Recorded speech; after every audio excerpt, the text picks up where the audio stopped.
యేసు ప్రభు యొక్క చరిత్రను మన జ్ఞాపకం చేస్తుంది. దేవుడు నరుడుగా ఈ లోకానికి, యేసు ప్రభు మన కొరకు ఈ లోకానికి రావడం, అలాగే మన కొరకు ఈ లోకములో ఆయన జీవించి మనుషులతో సహవాసం చేయడం, పాపులతో సుంకరులతో కూడా ఆయన కూర్చొని భోజనం చేయడం, మనుషులతో సహవాసం చేయడం అనేది దేవుని యొక్క ప్రాముఖ్యమైన ఉద్దేశం కనపడుతుంది.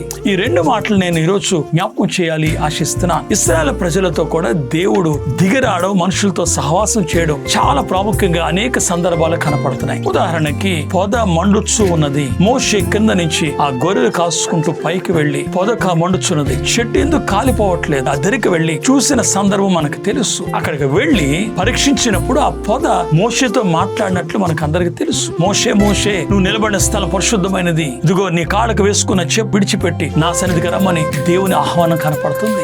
దేవుడు మోషేతో మాట్లాడుట కొరకు దిగి వచ్చిన సందర్భం ఇది. దేవుడు మోషేతో మాట ద్వారా సహవాసం చేసిన సందర్భం ఇది.